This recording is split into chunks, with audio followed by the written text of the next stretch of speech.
lumalabo yung mata ko. Then yung mama ko, pina-check up ako sa albularyo, gawa ng wala pa kaming pera noon. Yung albularyo, may nilagay sa forehead ko. Dinasalan niya yon. Wala pong pagbabago yung mata. Malabo pa rin po yung mata ko, tapos nahihilo pa rin po ako. Simula noon, nakakita si Efrelyn ng mga ligaw na espiritu at mga imahe ng demonyo. Ngunit hindi niya ito ininda. Pinilit niyang mamuhay ng normal. May pupunta po ng mga Christian at nagsishare po ng Word of God. Tapos yung mama ko kasi, open sila sa mga nagsishare. Pero ako talagang hindi ko sila pinapansin. Ngunit nang namatay ang kuya ni Efrelyn, lubos ang kanyang naging kalungkutan.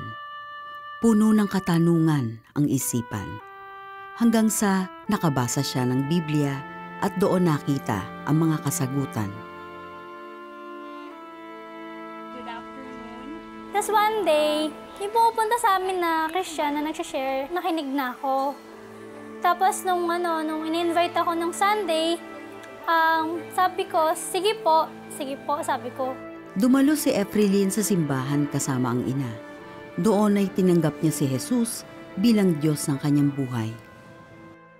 Lumipas ang panahon, lumuwas si Efrelyn ng Maynila.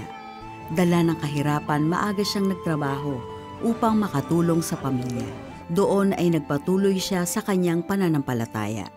Ngunit ito na pala ang simula ng mga kagimbal-gimbal niyang karanasan. Dito na ako nananaginip ng mga masasama. Talagang literal po na bangungot. Yung una po is nakikipaglaban daw ako sa mga mangkukulam.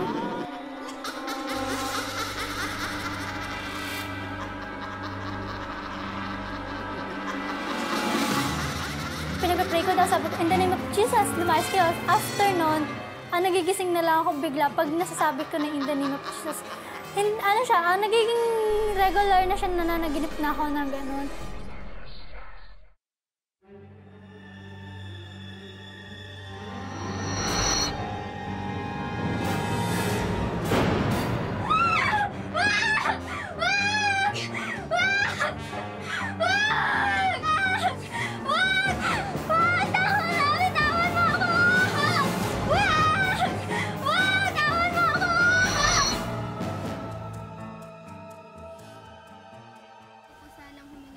Minabuti ni Efrelyn na humingi ng tulong sa kanyang pastor. She asked for prayer. Sabi niya kasi parang meron siyang mga nakikitang mga images na kakaiba. Tinanong namin kung ano yung kakaiba na yun. Sabi niya nakikita niya yung face ni Satan. Pinag-pray namin siya. Pinaikutan namin siya and then bigla siyang naslay. Yung feeling ko noon, yung tiyan ko ang sakit sobra, na parang may gustong lumabas. Pero ayaw lumabas. Tarang ang init, yung pakiramdam na mainit na kumukulo na hindi mo maintindihan. Sa pangalan ni Jesus! Bigla siyang nagising and then we praise God. Matapos ang araw na yun, nakadama si Efrelyn ng kaginhawahan. Subalit nagpatuloy pa rin ang pagsakit ng kanyang kalamnan. Hudyat na hindi pa pala tapos ang kalbaryong nararanasan. Sumama si Efrelyn sa isang family camp. Doon naganap ang pagpapalaya sa kanya ni Jesus. Yung tenga ko po, may bumubulong na wag ka dyan. Tapos nagtitrigger na sobra yung sakit ng tiyan ko. Sumisigaw na ako. Yung pakiramdam ko, may gusto talaga lumabas. Sumisigaw talaga ako. Sabi ko, ayoko na, sakit. Tapos sabi ko, tapos doon ko na nakita yung image ni Satan na may dalang, basta may hawak siya. Tapos nakatingin sa akin, tumatawa.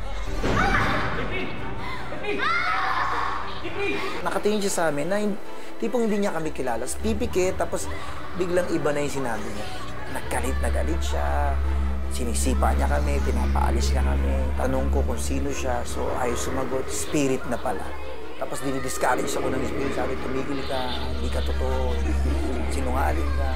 I just hold on to God's word. And then, pinag-pray namin siya. I made a lot of declaration. I command the spirit to come out. Jesus' name. Jesus' name. April? Until nung narinig ko na lang April? na sinabi ni Pastor na, April, ikaw na ba yan? Tapos sabi ko, opo. Tuluyang nakalaya si Efrelyn sa tanikala ng kaaway. Dahil sa kapangyarihan ni Jesus, hindi na siya muling nakaranas ng pagpapakita ng mga nakakatakot na imahe. Ngayon ay nagpapatuloy sa pag-aaral si Efrelyn sa Jesus Reigns Christian College. Kasabay nito ay nagtatrabaho siya bilang real estate agent. Sa lahat ng naranasan ni Efrelyn, napatunayan niya na ang tunay na kalayaan ay matatagpuan sa piling ng Diyos. Ang saya-saya ng pakiramdam ko na hindi ko ma-explain kung bakit ganun yung nararamdaman ko. Sa sobrang saya ko, naiiyak ako na parang, Lord, nagpapasalamat lang ako. Lord, salamat. Yun lang yung lagi kong sinasabi, Lord, salamat.